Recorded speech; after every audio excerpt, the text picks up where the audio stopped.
Hallelujah. Welcome to Rhapsody of Realities with Susie. Glory to God. Amen. Our topic for today says, have the rapture in focus. Amen. Have the rapture in focus. Hallelujah.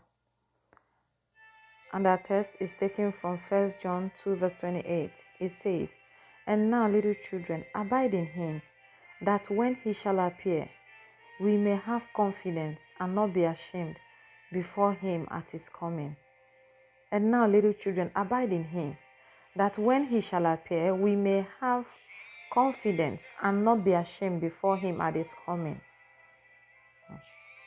The rapture of the church is closer than ever, Pastor says. We are in the closing moments or final times of the signs before the Lord's appearing.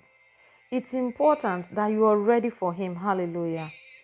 1 Thessalonians 4:16-17 says, the dead in Christ shall rise first, and those who are alive and remain shall be caught up together with them to meet the Lord in the air.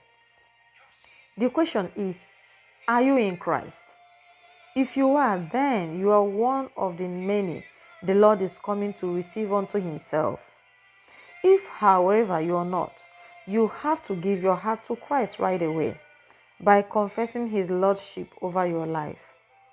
The Bible says, Christ was once offered to bear the sins of many, and unto them that looked for him shall he appear the second time without sin unto salvation. Glory to God. You find that in Hebrews 9:28. Acts 1 verse 9-11 tells us about his ascension into heaven. While the disciples stood gazing in awe as he levitated, two angels appeared to them and said, this same Jesus who has been received from you into heaven will come back in the same way you have seen him go into heaven. This is the reason we are preaching the gospel around the world. The whole world needs to know that the rapture of the church is imminent. The master is coming soon. He said in John 14 verse 3, I will come again and receive you unto myself, that where I am, there ye may be also. The Apostle Peter, referring to the day of the Lord and the events that will herald his coming, said, but the day of the Lord will come as a thief in the night, in the which the heavens shall pass away with a great noise, and the elements shall melt with fervent heat. The earth also and the works that are therein shall be burnt up. Seeing then that all these things shall be dissolved, what manner of persons ought ye to be in all holy conversations and godliness? That's in 2 Peter 3:10-11. Pastor says, have the rapture in focus. Live every day as one expecting the master.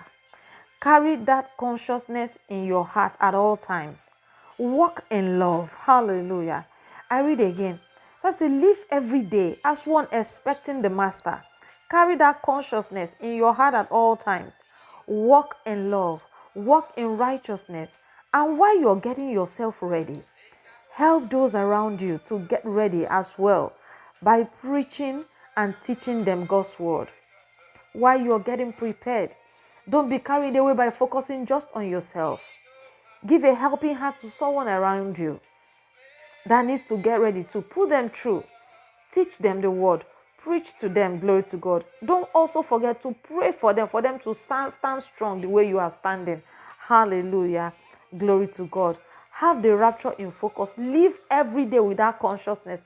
Carry it with you morning, noon, and night. Hallelujah. That the master is coming soon. Glory to God. Hallelujah.